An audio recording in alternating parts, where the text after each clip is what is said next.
We're talking to National Bureau of Investigation Director, Attorney Melvin Matibag. Welcome back to StoryCon, sir. Welcome back, sir. Welcome back, Director. Buti na lang si Director. Walang ambivalence pag binabanggit ako.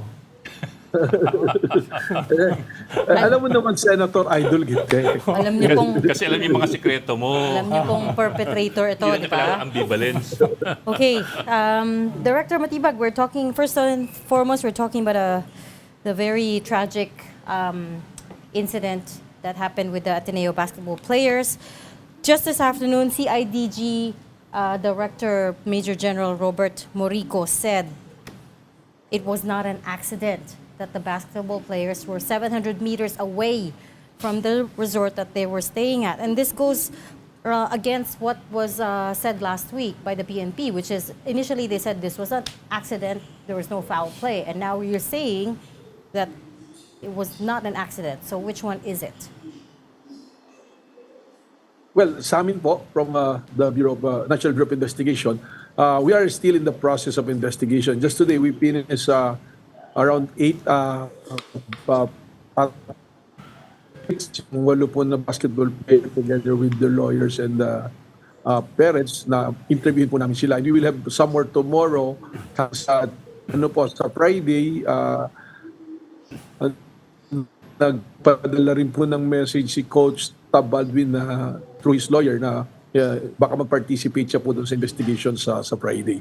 So we cannot come out with a conclusion yet hanggat hindi po natin natapos ng buo yung investigation. Pero Director, bakit may ganitong klaseng contradiction from the PNP and the CIDG? Hindi ba sila nag-uusap? Ano, it sends the wrong signal eh. Hindi ko po alam kung bakit ganun yung naging pahayag po sa PNP at sa CIDG. Recent kanina po, I think there's a coordination from CIDG sa amin asking for a copy of the autopsy report because ang nag-conduct po ng autopsy is sa NBI. We're done with the autopsy of the Divine and Rene. So we have furnished the copy to the family po. Kasi sila po yung entitled dito sa copy itong aming autopsy report. Kami naman po, that's why I'm always saying kailangan tapusin namin yung investigation because ayaw po namin na magkaroon po ng partial na report tapos eventually may mga lulutang pa palang ebidensya o testimonya na hindi po nakaangkop doon sa magiging partial report. Kaya ang sinasabi ko na po laging pauna is tatapusin po namin yung investigation. Actually, we are hoping sana that we can finish it by Friday pero humingi nga po ng period yung iba na bukas magpunta at saka sa Biyernes. So hopefully, Biyernes matapos po namin yung mga pag-interview namin. And by Monday or Tuesday, we can come out po with the complete report po dito po sa aming investigation. Pero Director, maybe I can ask you as well as a lawyer, meron bang particular na ibig sabihin ng katagang accident sa batas? Kasi hindi ko lang kung nasa paghihimay ito ng definisyon ng aksidente o hindi eh. Parang punto ni Morico is hindi sa aksidente dahil it was a certain number of meters away from the resort. So I don't know how that gets defined. Well, ako rin po, hindi ko rin po ma-identify kung tama ba na basis na hindi sabing aksidente or aksidente because of the distance. Kasi hindi po natin ma-determine until makuha natin lahat yung ebidensya. Ano po? So, sa ngayon po, ang maliwanag pa lang is merong nangyari nga po na insidente na may 2 player na namatay at ang nalaman natin yung lugar, tapos ang mga testimonya pa po yung kailangang himayin. Pero I can't give a conclusion na sabihin ko hindi ito aksidente or aksidente ito. It is an unfortunate event para po sa akin na kaya natin iniingatan masyado pong mataas yung ano ba ng publiko. Siyempre po ang pupuntahan naman natin dito kung saan po yung ebidensya at base po sa proseso. That's why I'd rather restrain or give anything na parang yun na yung findings na hindi po natatapos ng buo yung ating pong investigation. Baka ibig sabihin lang ng CIDG, yung haba, 700 meters, baka ang ibig nilang sabihin, parang hindi safe space yon. Parang baka baka sakaling you're putting them in harm's way. That's gross negligence. Oo. Pero pag sinabi mo kasing hindi siya aksidente, it sounds like It implies there was malice. there implies there was malice, it implies foul play, May foul play. which is opposite Foul to what play. the other Oh. the PNP said last week. So, which is why we're trying to make this very, very clear. Ano po ba talaga and why are different people saying different things? Eh, Yeah, you know, NBI yan eh. exactly. That's exactly why the NBI, we are avoiding making comments na ganyan because we'd rather complete our investigation before po tayo magbigay ng findings. Kasi yung kung nakarating po ng 700 meters, ano yung question? From 1 meter to 700, paano siya napunta ron? So yun po kung ititingnan natin na magiging basehan po natin. Ang kanina lang po, kinausap ko yung mga bata at saka yung pamilya. Ang sabi ko lang, NBI will do it very professional and very fair. Kung merong dapat managot, ay ating papapanagutin. Kung saan dadalhin yung ebidensya, doon natin dadalhin. At ang pakiusap ko lang, sabihin nyo lang kung ano talaga yung recollection ninyo. Kung ano talaga yung pinagdaanan ninyo. From the time siguro na pumunta kayo ron, hanggang sa nangyari, at hanggang nitong natapos na, meron bang mga kumausap. So, ganun po yung ginagawa namin. It's really a fact-finding para makita po natin paano po nangyari yung insidente po na ito. Siguro linawin lang Pero natin. Tony, actually, may mga naglalabasan na interview with the former basketball players, saka kasama na rin yung iba, yung mga nakasama dyan, at parang lumalabas ang nangyari. Ang impression ng mga tao, it's like a boot camp, parang nasobrahan yata. At tanong ko lang, mako-cover ba yan pwede bang i-apply yan ng hazing law? Kasi Well, parang nagiging initiation rights siya Well, ang una po natin titingnan, Ma'am Ami, ano po ba yung elements ng hazing So titingnan po natin kung may pumapasok pong elemento doon. Ang sigurado po tayo merong namatay. Pero yung circumstances leading to the death, wala pa po tayo talagang kalinawan. Yun nga po sana yung pakiusap natin sa mga tao to exercise restraint muna kasi hindi po nakakatulong nagkakaroon na ng opinion at damdamin para po ma-resolve natin. Ang magbibigay namin garantiya, we will go where the evidence will lead us. Kung ano talaga po dapat na papanagutan na kaso, ay papapanagutin po natin yung dapat mga managot. At lahat naman po nung lumalabas sa social media, pati yung ibang mga interview, monitor po namin yan at nakapactor in po doon sa amin pong ginagawang ebidensya. Even po yung naging statement nung apparently nung ex-wife, amin pong pinapacheck sa aming cybercrime division yan, the TCT and anything. Saka, syempre po, ang titingnan po namin, what is the value of that evidence? Kasi kung may criminal prosecution po tayo pupuntahan, babalik po tayo doon sa Memorandum Circular number 20, yung reasonable certainty of conviction po na sinasabi. So lahat po yan, napakalawak po nung dapat nating galawan at kalapin po na mga ebidensya at mga testimonya. Ang assurance lang po namin, we will not leave any stone unturned para makita po natin kung ano talaga ito totoo. Verified nyo na ba yun? Ex-wife nga yun? That was an audio Verified na ba yun na ex-wife nga yun and the daughter? Well, ang una po natin tinignan is the authenticity nung video po na lumabas. And Yes. pag dumating po si Coach Tab, we will ask him, isasama po namin sa pagtatanong po sa kanya yun. So hindi pa siya verified? Hindi pa siya officially verified? Wala pa na po yung kaming misis niya yun? official verification na talagang ex-wife at yung anak. May mga kwento po, but we cannot, as an investigating body, we cannot rely po dun sa sabi-sabi. Yeah. Wala kaming malinaw na ito. Tsaka linawin lang natin na yung CIDG tsaka PNP ay not under ng NBI. Under yan Hindi ng nila kasama yun. Yeah. Iba yun. It's a separate. wala kayong kwan dyan. Wala But- kayong DOJ yung NBI. Wala po. Actually, ang NBI po, immediately after the incident, the following day, we created already the task force to investigate this. And we are very careful in issuing public statements kasi nga po, baka magkaroon ng iba-ibang interpretasyon po. Alam niyo naman po ngayon, alam naman natin, yung social media nagagamit, ang dami nagiging abogado at investigador. Another issue is we want to veer away from yung politika, baka po pa itong incidenting to, sakyan pa sa politika. So yung po yung iniingatan natin dito. Kailangan po ma-attain natin kung ano po talaga yung totoong mangyayari. It's already being politicized nga, sir. Is the school cooperating fully with you guys with the fact-finding investigation? Because there's also a question here of institutional accountability, right? So now we're finding out na hindi pala ito sanctioned ng University Athletics Office, that the basketball team went and did their own team building, organized their own team building activity without getting approval from the University Athletics Office. So there are lapses at every stage of this. Are they cooperating fully with you guys? Well, so far po lahat naman po ng aming mga iniimbestigahan at kailangan ipatawag nagko-cooperate naman po properly. Yung nga pong resort, hindi pa nila natanggap yun sa PINA, pumunta na po sa amin dito, nagbigay na po ng statement nila. So yung eskwelahan din po, inimbitahan namin, so far wala naman po kaming nakikitang resistance.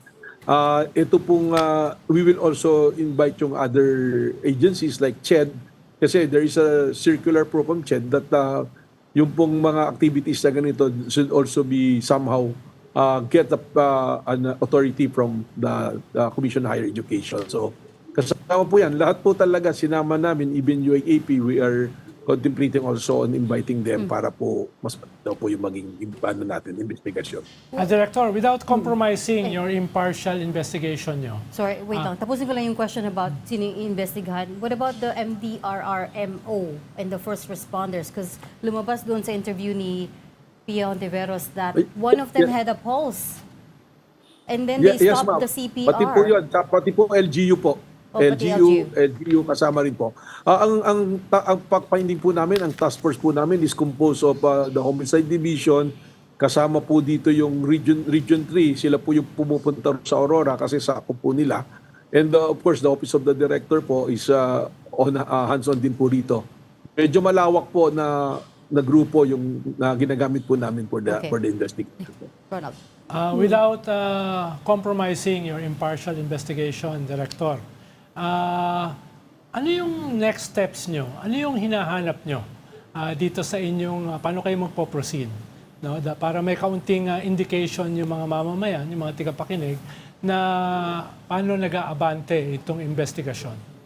Well, of course, unang-una po nating tinitingnan is kung meron, kasi basic po, I mean, I'll speak not as an NBA director, but as a lawyer, pag may namatay, meron po pananagutan, normally. Yan po yun eh. So, may dalawang namatay dahil sa isang ginagawa po na activity. So, ano ba dito? Meron ba, yun yung tinatawag kung may foul play, yun po yung tinitingnan natin. May liability. Ang susunod po natin na question, kung walang foul play, meron bang negligence? So, yun po yung tinitingnan natin dito. Tinitingnan po natin yung degree, kung ano po ba yung degree ng care na kailangan. Kasi meron po sa batas yung degree of care. Kung mga ganito, ano bang responsibility ng coach? Ano bang responsibility ng mga kasama? Anong responsibility ng resort owner? Anong responsibility ng eskwelahan? So lahat po yun ay ating titingnan. At lahat po yan, bibigyan natin ng kasugutan once na matapos po natin ang investigasyon po. Attorney, cambio lang ako Kasi may story ngayon from the Department of Justice, itutuloy daw nila, and I know na NBI ang nag-iimbestiga nun, itutuloy daw yung, i-resume yung investigation kung ano nangyari sa Senate nung nagkabarilan ng mga butiki doon sa doon. Kaya in charge doon, Ano na status? Ma'am, tuloy-tuloy naman po yun. Actually, hindi naman po huminto yung investigasyon. Kasi bago na yung leadership So you will ask them.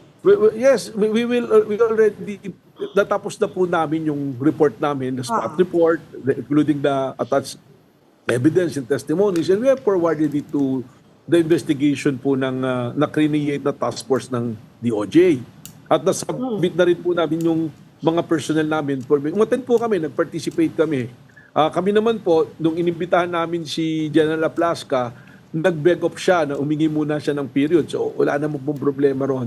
Yung iba naman po namin pinatawag, nagbigay na ng statement. So tuloy-tuloy naman po yun, Ma'am Ami. At dapat po talaga na magkaroon po ng katapusan at kasagutan yung nangyari na yan dahil hanggang ngayon marami po pong nakabitin, nakatanungan sa atin po mga mamamayan po. Well, on another issue, paano marami kasing nakalagay sa platito nyo, Director, Itong isang nakalagay sa platito nyo, itong alleged human trafficking case ni Mike Defensor. Ano na bang status niyan? Dahil lang sabi niya, persecution daw Well, just to be very clear about it, actually, I'm looking at Friday, kung hindi po Lunes, may papile na po yung additional na kaso, yung mga dapat pa pong managot. Una-una, yung pong kanyang may bahay at saka isang anak niya at yung mga kapartner dun sa Blue, sa Blue Hotel, may kaso na po. Actually, sumagot na po sila at kami naman may sagot din. Pero Friday or Monday po, ipafile namin yung human trafficking case din po against Mike Defensor because we are able to complete the matrix na lumalabas kasama po talaga siya. Pero non-bailable yan, di ba? Qualified, Yung sa kanya po, qualified human- non-bailable Ah, kasi qualified human trafficking po yung sa kanya. Yung sa anak po niyang isa, dahil masasama yung isang anak niya, bailable naman po. Saka may iba pong mga personalities din na may include na hindi human trafficking, solicitation naman po ang makakaso po. So either Friday po yan, Sec, or sa Monday po. Tapos na po yung report. So yung may- report directly implicates Mike Defensor. The case build-up directly implicates him because he insists that he divested from it a long time ago. Well, tiningnan po namin yung mga papel na isinumiti nila at napatunayan po namin na mga peke po yung sinabit. Check po namin yung mga notary, wala po. So additional cases pa nga po silang papasok. Falsification yan. So yung Opo. SEC documents na sinubmit ay peke. Hindi po yung SEC dahil ang claim nila, they already assigned it to somebody else. Correct. So nag-submit po sila ng mga papel ng deed of assignment, lease contract. When we check it, non-existent po, hindi po siya talaga notarized. So parang ginawa lang po to come out with the defense doon sa nauna na pong nakapile na kaso sa asawa at anak niya. Pero yung SEC documents, sir, yung SEC documents na Totoo naka-identify po yun. kasi... Actually, yung SEC document po, totoo. Kaya nga po sila nasama dahil sila po mismo yung nakalagay ng mga incorporators po eh. Mhm. Well, Attorney, we will, ipafile yan once sa we file DOJ? it sa Friday or sa Monday, we will come out with the matrix. Ipapakita po kung ba't siya nakasama talaga. Para hindi naman po sabihin ni Mike Defensor na pinupuliga lang siya, no po. Pero sir, that's certain to be His the answer. angle when you file it na dahil naglabas siya ng mga alleged bagmen ni Zaldico, ito yung hataw sa kanya. Well, he can always say that, but the evidence will prove na siya lang yung nagsasabi na pinupolitika, na siya talaga, human trafficker po talaga siya. And related to that, you said that may nasagap din kayong information that he was paying off the alleged bagmen. Was it 5 million? Yes, it's still ongoing po. Okay. Lumabas na po yung, pati nga po yung anak nun si Anselmo Tinidero, nag-testify na rin. Sinabi talaga na ganun yung yun yung sinasabi nung father niya na he was promised by Mike Defensor ng 5 million. Ang punto nga po Promise dito, lang, promise. hindi po siya kasi hindi po binigay eh. 350 lang yung nabigay. Ang problema nga po kasi nito, hindi pumunta si Mike Defensor. Pinadala po niya yung abogado niya. Sino nga ba yung abogado? Yung maliit po na abogado niya. Hindi ko matandaan po yung pangalan. Pero pinadala niya at sinasabi, hindi pupunta dahil harassment. Hindi po harassment eh. We are trying to find kung ano talaga yung participation. So yun po yung Pero nangyari sir, dito. Yes sir. Sir, Opo. doon sa 5 million na yun po, ano po yung violation doon kung sakali? Kasi Mike Defensor can always argue that tumutulong lamang siya doon sa mga dating sundalo. Actually, inamin niya na nagbigay siya. Kung ang testimonya po, isang kasinungalingan, ano po yun, sir, nag-influence ka Perjury. dito testify falsely sa ibang tao po. So may under the RPC, punishable po yan. And are you saying that all 18 of them were offered money? Or iilan pa lang? Or That is the claim of Anselmo. Kaya nga po pinatawag namin sila para liwanagin eh. Wala pong pinag-iba sa ibang mga investigasyon. Just like the investigation dito sa Ateneo, iniimbis na lahat. Hindi dahil akusado kayo, kundi para magbigay linaw doon sa istoryang lumalabas na maaaring may pananagutan ang kung sino man po. So, ipafile nyo yan sa DOJ, ha? DOJ, ano? Yung pong human trafficking, Opo. we will file it sa prosecutor din po ng Pasig. Yes. Kasi doon na po yung unang kaso po. nandun yung hotel. How many counts of qualified human trafficking are we talking about? Well, yung pong human trafficking kasi one act na yan doon doon sa nakita namin. So, yung mismong doon sa nangyaring raid, doon po namin ipapasok yun. Director, yung Storycon po kasi sa Lunes, 4 to 5:30. baka pwede kayo mag-allot ng 30 minutes para mag-guess. Dahil marami kasi kayong gagawin sa Lunes eh. So, hingi kami ng update. Mauna na Marami kami. mong gagawin mula ngayon hanggang sa Lunes. Kaya nga, mauna na kaming mag-allot ng 15 minutes. 15 minutes lang. 15 minutes lang. 15 minutes lang. Alam mo naman, Sec Ronald, pag ikaw nag-iimbita, talaga naman. Oo, kaya... Talagang unir pa Hindi, nauna na tayo. Dahil sabi mismo ni Director, maraming mangyayari. Friday tsaka Lunes eh. Or ibigay niyo na, sir, yung report para mabasa na namin. So we can break it already. Oh, mas demanding ito. Ay, yung sa amin, alin ba yan? Sa atin ngayon, partial pala po. Hindi, yung kay Mike Defensor po. Sabi mo, Mike, bibigyan ko kayo ng magandang matrix para mas maliwanag sa tao. Ayan. Sir, parang malinaw. Nagsampa kayo sa Pasig prosecutor, hindi pa yan arrest warrant kagad, di ba? Dadaan pa yan sa preliminary Prosecutor lang investigation. yun eh. PM na Once na yan. pinail po yung matapos po, there will be a resolution. Aha. Then the information is attached. Doon po nakalagay na non-bailable or bailable, what is the recommended. Ayun po yung mandato na parang information po. Tapos yun ang isasampa ng isinasabit prosecutor po. sa RTC. Pagsampa po sa korte, iwararapol po yan kung kaninong korte mapupunta at sila po yung mag-i-issue kung kailangan may warrant of arrest po. Okay, may proseso pa yan. Okay. Ami, Si Mawa Plaska, ipapatawag mo uli. Opo, kasi siya naman po yung humingi ng deferment kasi parang meron siya yatang ibang activity or something on that day. So, pagbibigyan po naman. Paano pag hindi? Kasi ina-accuse na kayo ng kayo inattack nyo daw yung Senate eh. Ma'am Ami, hanggang ngayon po wala silang maipakitang CCTV. Hindi pa po nabubuo. Ang linaw na po ng CCTV, may timestamp yun. Sasabihin nila, minanipulate. Meron pong oras eh. Yung eksaktong oras kung kailan ni-report yung putukan, yun din yung eksaktong oras na nakalagay dun sa CCTV. So, mahirap naman yun. Sila po ang may hawak ng CCTV nung time na yun eh. So, Kaya, napakahirap. nakuha nila yung Nangako po sila. CCTV. Maalala nyo, nangako po sila na maglalabas sila CCTV, wala po nilabas. Nakuha po ng CIDJ yun. Hindi nga po kami ang naglabas noon, kundi ang CIDJ ang naglabas ng CCTV. Si John Vic. 2 weeks ago, we asked you, Director Matibag, if you were any closer, kung may hinahabol kayo na leads as far as Senator Bato de la Rosa is concerned. And you said yes. Any updates on that? We'll update you ma'am pag na-arresto na namin. Pero ma-arresto po natin yan. We're positive about it. Marami pong pumapasok na lead but they are serious na tinitingnan po natin. Kasama na po yan sa sinasabi ni Sec Ronald na marami kong gagawin mula ngayon hanggang Lunes. Ano po? You think he's still in the Philippines at this point? Sa palagay ko po, kasi ang paniwala ko nga, iba yung kaso niya eh. Hindi parang kay Saldi ko to eh. So, yung sa kaso niya, mahirap for him na umalis because there are about 122 countries po na member ng ICC. And every member of the ICC, they're obligated to enforce the warrant once na malaman nilang there's a fugitive na nasa lugar po nila. If the country is not a member of ICC, may Interpol responsibility rin po sila, and the Interpol is also looking for after Senator Bato. So, palagay ko po, he'd rather be here. Yun ang iniisip niya.